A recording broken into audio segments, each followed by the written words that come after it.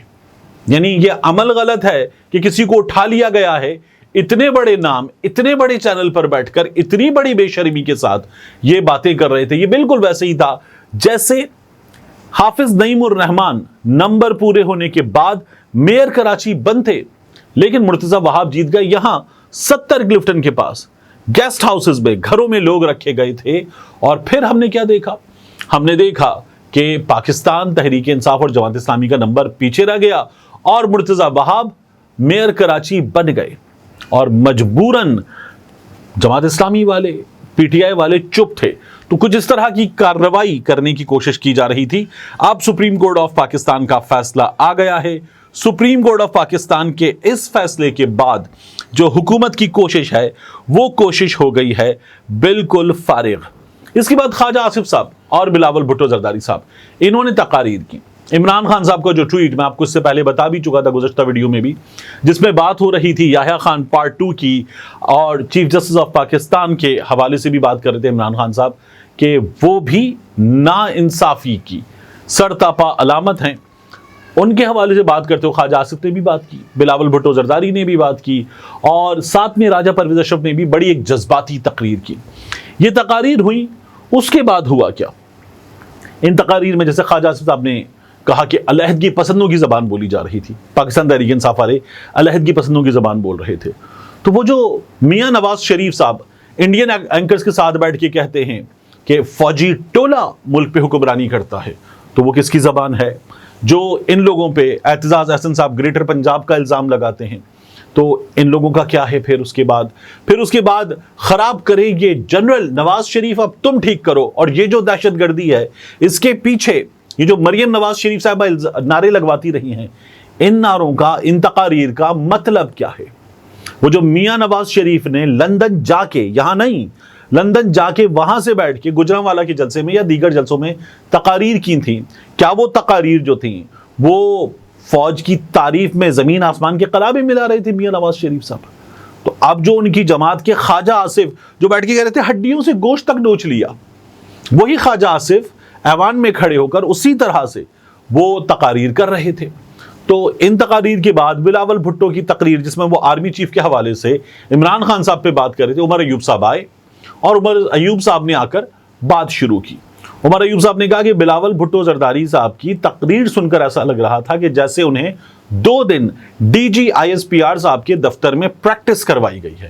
عمر ایوب صاحب کا اتنا کہنا تھا، اور اس کے بعد پی ٹی وی نے، national assembly T V, N A T V, وہاں پر جو ٹرانسمیشن چل رہی تھی وہ چلاتا پوری پی ٹی وی ہے اور وہ سرکاری ٹی وی ہی ہے، تو وہاں وہ ٹرانسمیشن روک دی گئی۔ یعنی پاکستان کے منتخب ایوان کی یہ وقت، یہ حیثیت ہے کہ وہاں پر ارکان بات کریں اور وہاں پر وہ عوامی نمائندے بن کر عوام کے ووٹ کی طاقت کے ساتھ بات کریں، اور پارلیمان سپریم ہے، یہ ہم عدالت سے بھی سنیں، یہ ہم اداروں سے بھی سنیں، یہ ہم پارلیمان سے بھی سنیں، اور وہ سپریمیسی ایک جملے کے بعد ہوا ہو جائے اور وہاں وہ تقریر رک جائے، اور اس کے بعد ہمیں وہ تیار ٹیمپلیٹ کہ یہ ٹرانسمیشن چل رہی ہے وہ دیکھنے کو ملے، جس طرح پہلے آتا تھا ہم بچے تھے پی ٹی وی پر انتظار فرمائیے، تو اسی طرح یہ انتظار فرمائیے جیسی نئی ٹیمپلیٹ ہمیں دیکھنے کو ملتی ہے۔ تو یہ تقاریر ہم نے اپنے ایوانوں میں ہوتے ہوئے دیکھی ہیں، یہ حال اپنے ایوان کا ہم نے دیکھا ہے، جسے کسی بھی طرح سے ایوان کا وقار قرار نہیں دیا جا سکتا، لیکن یہ ہمارے ایوان میں ہو رہا ہے۔ اس کے بعد عمران خان صاحب نے اڈیالہ جیل میں کچھ مزید گفتگو کی ہے، بہت اہم ہے۔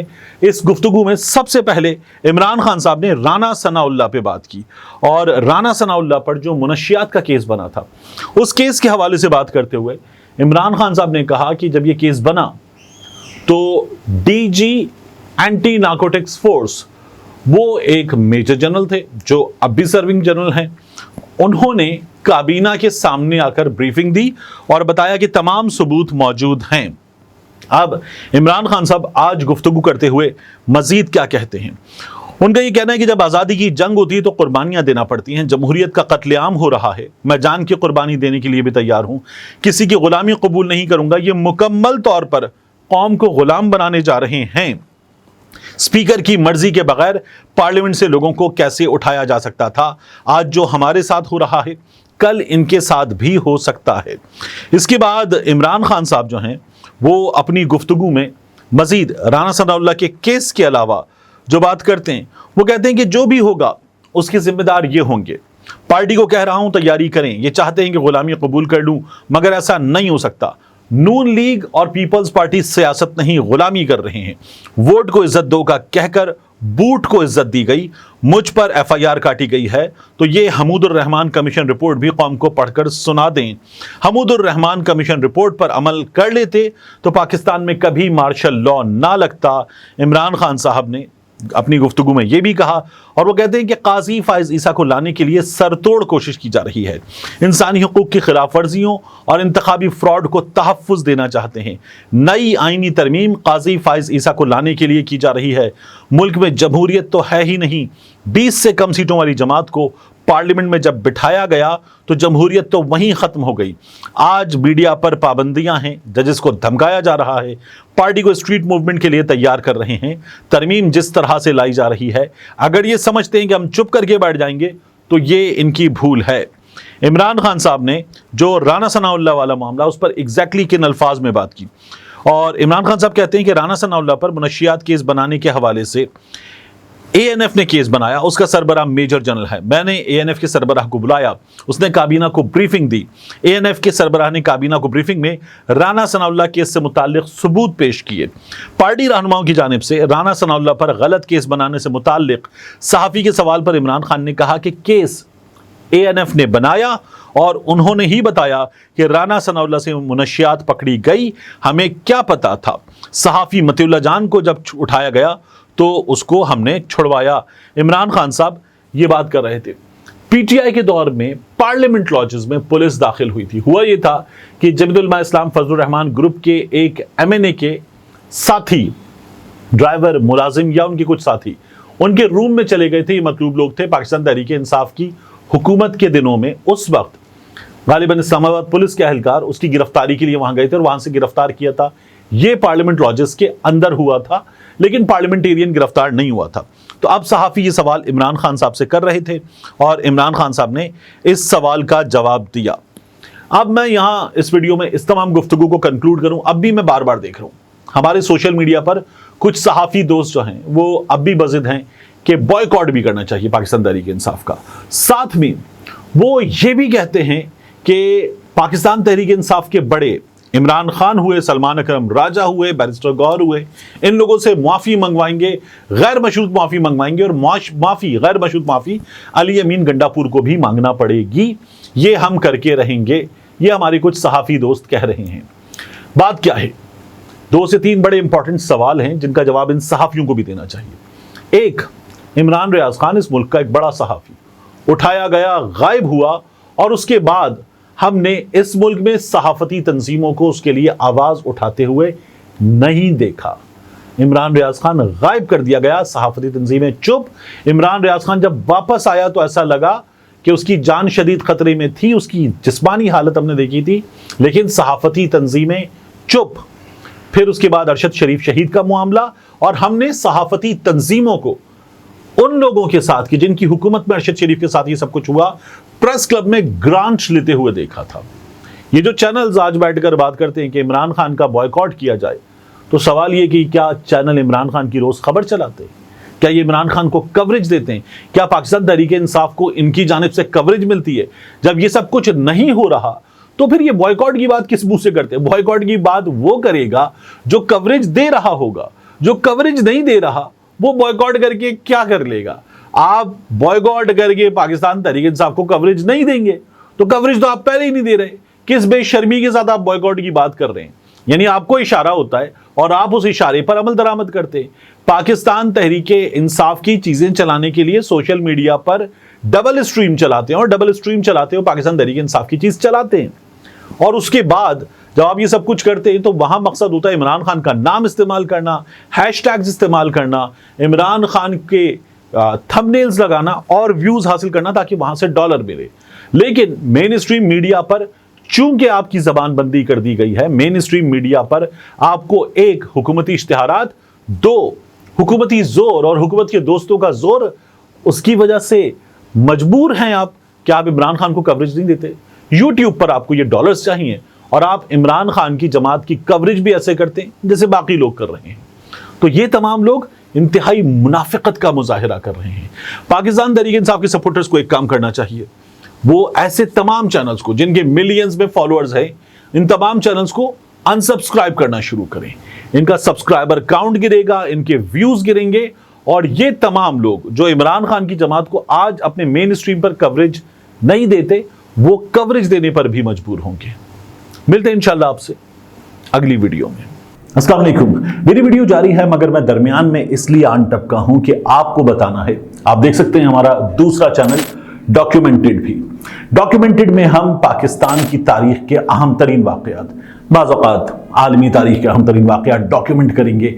ایسی کہانیاں جو ذرا چھپی ہوئی ہیں، انکہی ہیں، مکمل تفصیلات کے ساتھ آپ کے سامنے نہیں ہیں. ایسی کہانیاں جنہیں سن کر آپ دانتوں تلے انگلیاں دبا لیں کہ کیا ایسا بھی ہو سکتا ہے. ان واقعات کو ہم کر رہے ہیں ڈاکیومنٹڈ.